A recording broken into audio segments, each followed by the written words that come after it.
কথা বলবো এমন একটি খেলা নিয়ে যার উদ্ভাবন হয়েছে ভারতে, যেটি সম্পূর্ণ একটি নতুন ধরনের খেলা। হয়তো কেউ কেউ এর নাম জানেন, কেউ বা জানেন না। কি তার ইতিহাস, কিভাবে তার সৃষ্টি হলো, কারা কারা এই খেলা খেলতে পারেন, কি তার উপকারিতা, কিছু সুযোগ সুবিধে রয়েছে কিনা সরকারি স্তরে, এসব নানান বিষয়গুলো নিয়ে আজ আমরা কথা বলবো রকেট বল নিয়ে। এই রকেট বল নিয়ে কথা বলার জন্যই আজ আমাদের স্টুডিওতে উপস্থিত হয়েছে রকেট বলের একজন ক্রীড়াবিদ স্বস্তিকা পাল। নমস্কার। নমস্কার। আর আমাদের সঙ্গে রয়েছেন ওনারই মা কমলা পাল।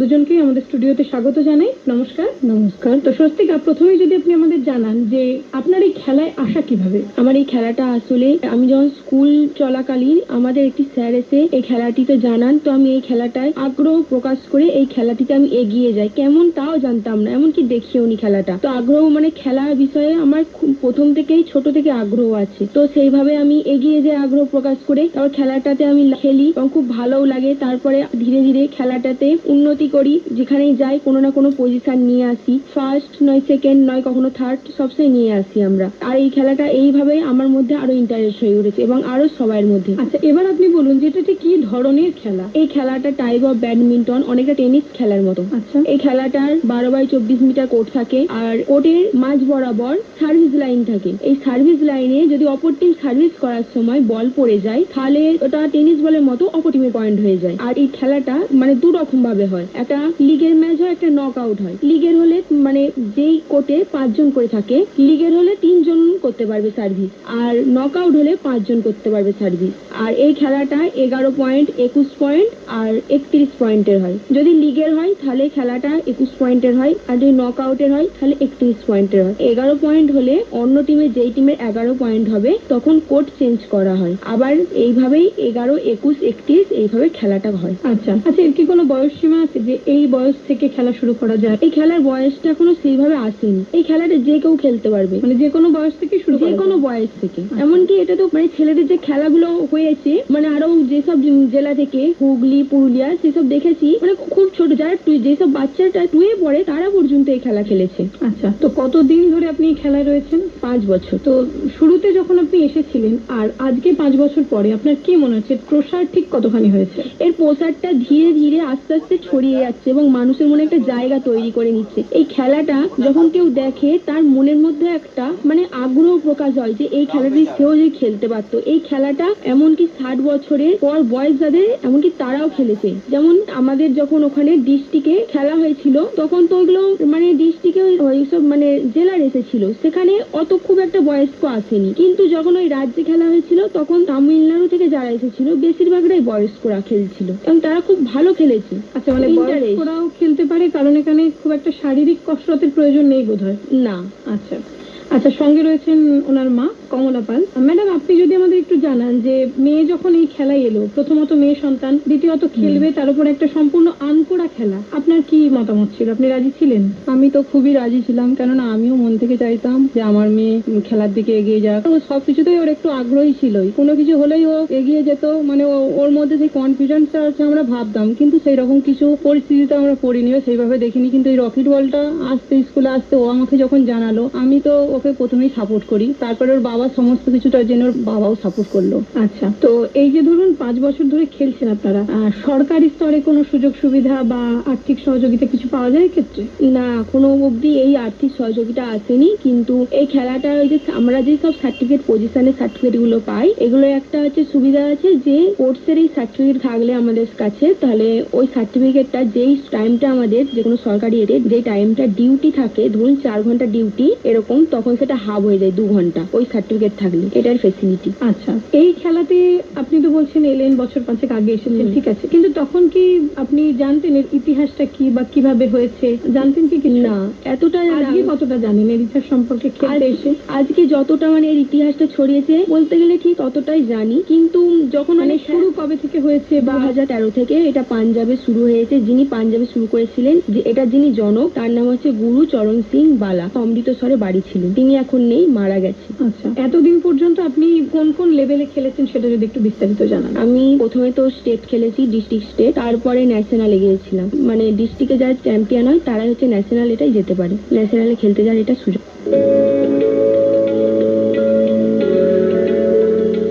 তো এর পরবর্তী প্ল্যান কি রয়েছে? মানে ধরুন এখন তো খেলছেন, খেলার পরে এরপর কি করবেন? খেলার পরে ওখানে হচ্ছে যে 18 বছরের পর রেফারির পরীক্ষাটাও দেওয়া যায়, তারপর রেফারি খেলানোর সাথে সাথে খেলাও যায়। আমি এই খেলাটা নিয়ে এগিয়ে যেতে চাই। আপনি তো বললেন যে আপনি যখন স্কুলে রয়েছেন হঠাৎ করে শুনলেন এরকম একটা খেলা রয়েছে, তারপর আপনি এলেন। তো আপনার প্রথম ট্রেনার বা প্রশিক্ষক কে ছিলেন? আমাদের প্রথম ট্রেনার সুব্রত বোস। কোথায়, সেটা কি আপনার এলাকাতেই না বাইরে কোথাও গিয়ে না, ছিল? সেটা বাইরে কোথায় শিখতে হয়নি, আমাদের স্কুলের মাঠেই আমি শিখেছি, আর আমাদের এলাকাতেই। তো স্যারের তো হাওড়ায় বাড়ি, তো স্যার ওখান থেকে এসে আমাদের এই খেলাটা শিখাতেন। মানে আপনাদের স্কুলেই? স্কুলে আমাদের স্যার নিয়মারে এগুলো দেখিয়েছিল। তারপরে এই খেলাটা তো আমরা 2-3 দিন খেলে, তারপরে আমরা প্রথম তো জানতাম না কিছু, 2-3 দিন খেলে আমরা তো ম্যাচে লাভি। তো প্রথমটা তো সেরকম পারিনি, তো ফোর্থ পজিশনে গিয়েছিলাম। তারপরে আমরা আমাদের নিজেদের উদ্যোগে সবাই মিলে একটা মানে টিম সাজিয়ে খুব সুন্দর খেলাটাকে তো সেটিং করি, আর আমাদের নিজেদের মধ্যে একটা উদ্যোগ, আর যে দিনই আমরা তো সেই পূর্ব মেদিনীপুরে খেলা হয়েছিল প্রথম, সেখানে গিয়েছিলাম। তো সেখানে যখন যাই তখন আমরা সেখানে মানে জিতেই বাড়ি ফিরেছিলাম চ্যাম্পিয়ন হয়ে। তারপরে ওখান থেকে আসার পর আমাদের সুযোগ হয়েছিল রাজস্থানে যাওয়ার। তারপরে ওখান থেকে আমরা রাজস্থানে ন্যাশনালে চান্স পাই যাওয়ার। ওখানে যাই, এবার ওখানেও আমরা পজিশন নিয়ে আসি, 3rd পজিশন। আচ্ছা, পশ্চিমবঙ্গে মোটামুটি কতজন এই রকেট বল খেলছে এখন? অনেকজনই খেলে, মানে বিভিন্ন জেলা থেকে এই খেলাটা খেলা হয়। পুরুলিয়া, বাঁকুড়া, তারপরে ওদিকে হলদিয়া থেকে আসে, হুগলি, মালদা থেকে আসে, পশ্চিম মেদিনীপুর, পূর্ব মেদিনীপুর, কর্ণাটক, এদিকে তোমার কেরালা আছে, পাঞ্জাবেরও আছে, আরো অনেক রাজ্যই আছে, অনেক খেলতে আসে। তো কোন রাজ্যের ছেলে মেয়েদের খেলার আগ্রহ বেশি দেখা যাচ্ছে, আমাদের পশ্চিমবঙ্গে নাকি বাইরে থেকে যারা আসছে তাদের মধ্যে? বাইরে তো খেলার উদ্যোগ আছে, এই পাঞ্জাবের ওখানেও প্রথম যেহেতু ওটা শুরু হয়েছে, তো খেলার সৃষ্টি ওখানে। ওখানে যেহেতু সৃষ্টি হয়েছে, পাঞ্জাবের ছেলে মেয়েদের মধ্যে উদ্যোগ আছে, এমনকি তামিলনাড়ুর মধ্যে উদ্যোগ আছে। ওখানকার তো বয়স্করা পর্যন্ত খেলে, 60-এর ওপরে হয়ে গেছে তারাও খেলে, আর এমনকি ওখানকার মেয়েরা যাদের বিবাহ হয়ে গেছে তারাও খেলে। আচ্ছা, শারীরিক কসরতের প্রয়োজন পড়ছে না বলছে ঠিক, কিন্তু কোথাও গিয়ে একটা ফিটনেস না থাকলে তো খেলা যায় না। এই খেলাটা অবশ্যই ফিটনেসের দরকার আছে। এই খেলাটায় ওয়ার্ম আপ করতে হয়। এই খেলাটাই মানে খেলতে খেলতে নিজেদের মধ্যে একটা ফিটনেস চলে আসে। এই খেলাটা আমরা লাফদড়ি করি, তারপরে বিভিন্ন যেসব মানে ব্যায়ামগুলো হয় সেইগুলো করি। আচ্ছা ম্যাডাম, আপনি যদি একটু বলেন যে আপনার মেয়ে তো খেলছে, আপনি বললেন খেলাতে তার ইন্টারেস্ট ছিল, ভালো কথা, কিন্তু এই খেলা এবং পড়াশোনা দুটোর মধ্যে ঠিকঠাক ব্যালেন্স সে করতে পারছে? হ্যাঁ, ব্যালেন্স করছে, কেননা ওটা তো বিকেলের দিকে প্র্যাকটিসটা করছে, সেই জন্য ব্যালেন্সটা করতে পারছে। বিকেলে সেই অফ টাইমে অন্য কিছু কাজ আরে করতো, সেই জন্য ও খেলতে চলে যাচ্ছে, মানে যে খেলে আসছে ওর মনটাও ভালো লাগছে, এবং পড়াশোনা তো সন্ধ্যেবেলা আবার বুঝতে পারছে, আচ্ছা, পড়াশোনা আপনি তো এখন কি বুঝতে পারছে। পড়ছেন তাহলে? আমি এখন আর্টস নিয়ে পড়ছি, 11-এ। আচ্ছা, সাপ্তাহিকভাবে যদি আমরা ধরি তাহলে মানে প্রতিদিনের প্র্যাকটিসের সময় কতক্ষণ? রবিবারটা ছুটি দিয়ে প্রত্যেকটা দিন প্র্যাকটিস করি, আর এই যে 2 ঘন্টা, মানে 2 ঘন্টা সোম থেকে থেকে শনি প্রতিদিন 2 ঘন্টা বা 3 ঘন্টা? হ্যাঁ, 2 ঘন্টা থেকে 3 ঘন্টা প্র্যাকটিস করি। আমাদের স্কুল মাঠেই করি ওটা, বিকেল 3টে থেকে 5টা অবধি। স্কুলের টিম রয়েছে?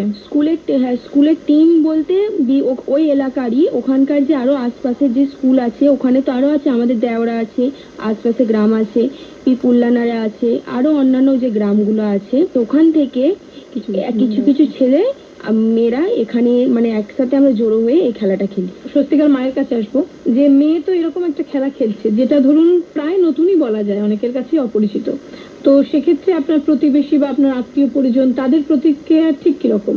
তাদের প্রতিক্রিয়াও খারাপ নয়, তাদের প্রতিক্রিয়াও দিনকে দিনে যে আমার মেয়ে খেলে আসছে, বলছে হ্যাঁ তোমার মেয়ে খুবই ভালো, সমস্ত কিছু দিক দিয়ে আগ্রহ আছে, খেলায় জিতে আসছে। আচ্ছা স্বস্তিকা, আমাদের যে শ্রোতারা রয়েছেন তাদের বেশিরভাগ জনের কাছেই হয়তো এই খেলাটা এখনো অপরিচিত, তাদের জন্য যদি একটু বিস্তারিত ভাবে আপনি জানান খেলার এই নিয়মাবলীটা। এই খেলাটা প্রথমে আমি শুরু করতে চাই কোর্ট দিয়ে। এই খেলাটা 12x24 কোর্ট হয় আমাদের, আর কোর্টে মাঝ বরাবর মানে ব্যাডমিন্টন খেলার সময় যেমন একটা জাল থাকে, সেরকম আমাদের জালও থাকে। তার আগে 2 মিটার করে গ্যাপ থাকে দুটো কোর্টে। একটা কোর্টে 5 জন মেম্বার থাকে, আর অপর দিকে 5 জন মেম্বার থাকে।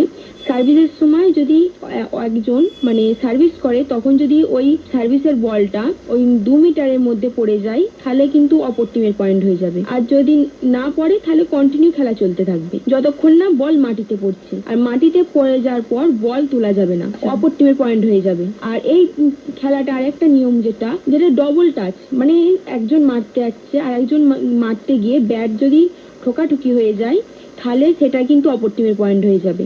আচ্ছা, একবারই কি বলটা টাচ করা যাবে নাকি হ্যাঁ, ভলিবলের মতো হ্যাঁ, ওটা একবারই টাচ করাবে, এটা দুবার টাচ করার নিয়ম নেই। আচ্ছা, নতুন প্রজন্মের কেউ যদি এ খেলা খেলতে চায় তাহলে তারা কিভাবে আসবে বা কোথায় যোগাযোগ করবে এই বিষয়ে যদি একটু গাইড করে দেন। খুব সহজেই যোগাযোগ করতে পারবে, কারণ এই খেলাটা চারধারে এখন মানে সবাই মানে স্কুল, যেহেতু আমরা এখানে খেলি স্কুলের ওখানেই, তো স্কুলের মাঠে তো প্রায় সবাই ঘুরতে আসে বা স্কুলে আসে, স্কুল থেকেই অনেকে যোগাযোগ করে এই খেলাটা এসেছে।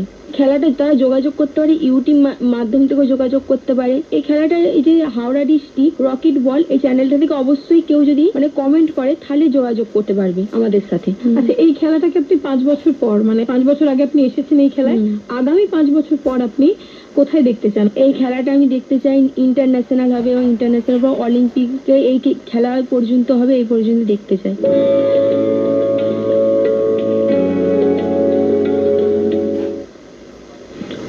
হ্যাঁ, আমরা অনেক কিছু জানতে পারলাম এই নতুন খেলা সম্পর্কে। আপনারা নিশ্চয়ই অনেক কিছু জানতে পেরেছেন রকেট বল সম্পর্কে। আপনাদের সঙ্গে এই অনুষ্ঠানে এতক্ষণ ছিলেন স্নিগ্ধা চট্টোপাধ্যায়। শ্রোতা বন্ধুরা, যাওয়ার আগে জানিয়ে দিই, ইউএফা চ্যাম্পিয়ন্স লিগে বায়ার্ন মিউনিখ 1-0 গোলে বেনফিকাকে হারিয়ে দিয়েছে, ইন্টার মিলান 1-0 গোলে হারিয়েছে আর্সেনালকে, আটলান্টা 2-0 গোলে হারিয়েছে, ভিএফবি স্টুটগার্টকে বার্সেলোনা 5-2 গোলে হারিয়েছে।